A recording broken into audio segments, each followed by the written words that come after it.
বিমানের অংশটুকু বাহির করা হয়েছে মাটির নিচ থেকে, ওই অংশটুক থেকে যে বিমান যে আইসা ঢুকছে ওইখানে কিছু লোকজন যে বাচ্চা সহকারে দাঁড়ানো ছিল, এগুলা বিমানের প্রাথমিকভাবে মুখের সাথে মাটির সাথে গাইতে গেছে, ছিন্ন বিচ্ছিন্ন হয়ে গেছে। এখানে তো প্রাথমিকভাবে কেউ দেখে নাই, কিছু মহিলাদের গার্জিয়ান যারা আসছে যে অংশ এটুক অর্ধেক হয়ে গেছে। এবং কতগুলা মেয়ের সেনাবাহিনীর জামা কাপড় খুলে নিজের জামাটা খুলে ডাকছে যে এটা আমার সবার কথাটা। এই যে লেফটেন্যান্ট কর্নেল যে তাসিন, সে ফিসুন্দি হ্যামার দি দেওয়াল ভাঙছে, আমার কথা না, স্টুডেন্টরা কথা সত্য, এই যে স্টুডেন্টরা আছে এবং সমস্ত ছেলেগুলা ফার্স্ট ইয়ারের সেকেন্ড ইয়ারের সমস্ত ছেলেগুলা কাজ করছে। আমি সেনাবাহিনীর সাথে কাজ করছি, একসাথে লোক সরাইয়া পানি আনার ব্যবস্থার উদ্ধার তৎপরতা যেন সহজ হয় এই কাজগুলা করছি। কিন্তু সেনাবাহিনী 5 থেকে 8 থেকে 10 জন অসুস্থ হয়ে গেছে এই উদ্ধার কাজের জন্য। এরা মানে নিজেদের জীবনটা উৎসর্গ করছে, কিন্তু বিনিময় সচিবালয়ে সেনাবাহিনী মার খাইছে, এখানেও সেনাবাহিনী ধরানো খাইছে। এটা কি উচিত কাম্য? এখন কিছু হইলে কেন আমরা, এরা আমার সন্তান না? তোমরা পড়ালেখা কইরা এরা একসময় সেনাবাহিনী হবে না? এরা একসময় অফিসার হবে না? এই দেশে মানুষ নাই, আল্লাহ নাই, কেন এটা নিয়ে রাজনীতি এত মিসিং বিষয়? আমরা 2-3 দিন ধরে দেখতেছি যে বলছে লাশ গুম করা হচ্ছে। মিথ্যা কথা, একবারে মিথ্যা কথা। কিছু লাশ 8 থেকে 10-12 জন বেশি জইলা মানে কয়লা কলার মতন হয়ে গেছে, এগুলা দেওয়ার মতন না। এই লাশগুলা কাকে দিবে? ডিএনএ টেস্ট ছাড়া কি দেওয়া সম্ভব? এই বাচ্চাগুলো এই লাশগুলা কিছু ঢাকা মেডিকেল আছে, বাহিনীটা আছে, সিএমএস যেখানে হেলিকপ্টার দিয়ে আমরাই তো উঠাইছি, আমরাই প্রেজেন্ট ছিলাম। ওই 8-10-12 জন প্রাথমিকভাবে চিকিৎসার জন্য তাড়াতাড়ি হেলিকপ্টারে নিয়ে গেছে। যে জায়গা হেলিকপ্টার সেনাবাহিনী নামাইছে, এতটা রিক্সে নামাইছে, বড় হেলিকপ্টার আসছে, কিন্তু কতটা রিক্সে। তাহলে ওই সেনাবাহিনীকে আমরা যদি অন্তত কৃতজ্ঞতা প্রকাশ করা ছিল প্রশাসনকে, যে সেনাবাহিনী সর্বোচ্চ জীবন দিয়ে কাজ করছে। আমি প্রেজেন্ট সেনাবাহিনীর সাথে ছিলাম, সমস্ত গাইডিয়ানরা দেখছে, সবাই দেখছে। কারণ আমার এক ছেলে এই যে কলেজে এবার পরীক্ষা দিতে আছে মাইলস্টোনে, আমার মেয়ে এখান থেকে বাইর হয়ে গেছে। আমার এক ছেলে 7-এ পড়ে, আমার বাসা ভিতরে। শোনার সাথে সাথে আমরা দৌড়াই আসছি এখানে।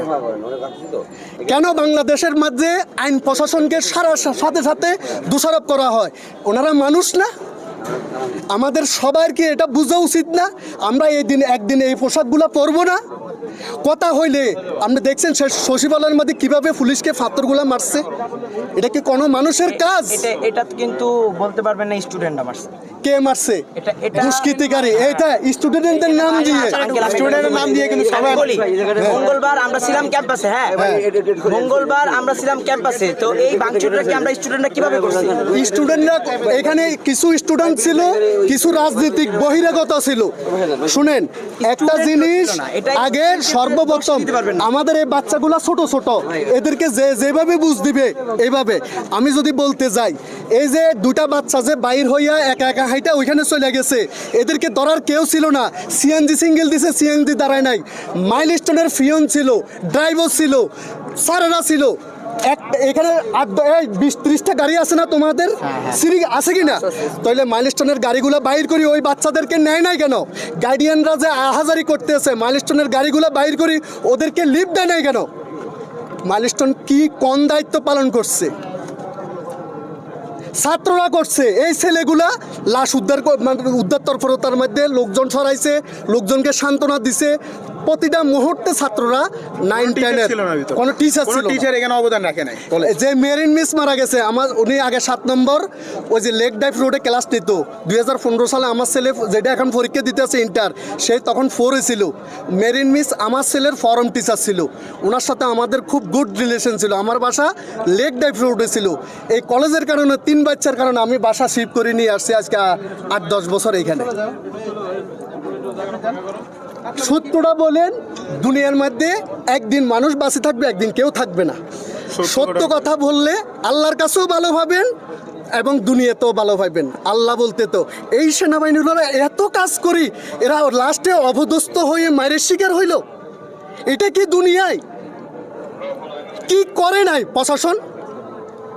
সমস্ত বিমান বাহিনী সাড়ে সাজে ছুটে আসছে। আমাদের রাস্তাগুলো তো জ্যাম, আমাদের রাস্তাগুলো তো জ্যাম। কেউ ভিডিও তারপরে করতেছে, আগুন লাগাচ্ছে। এই বিমান নৌবাহিনীর সাথে সাথে ছুটে আসছে, সবাই আসছে, সেনাপ্রধান কয়েক কিছু বলবে করে সেনাপ্রধান সাথে সাথে আসছে। ঘটনা অবস্থা আমার কথা মিথ্যা, আমি কোনো মিথ্যা বলতেছি? আসছে সেনাপ্রধান, সাথে সাথে উনি নিজে আসছে যেখানে কি হচ্ছে। এই জিনিসগুলোর জন্য আল্লাহর কাছে আমি শুধু এটুকু বলতেছি, এই দেশে থাকতে ইচ্ছে না। আমার যদি সামর্থ্য থাকতো আমি একবারে এই দেশ থেকে চলে যেতাম আমার বাচ্চা কাচ্চা নিয়ে।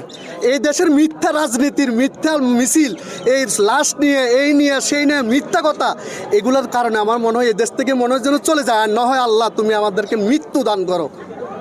আর ভালো মানে এই মিথ্যা রাজনীতি গড়ের মধ্যে মানুষের কথা শুনে বুক ধার বাড়তে হয়।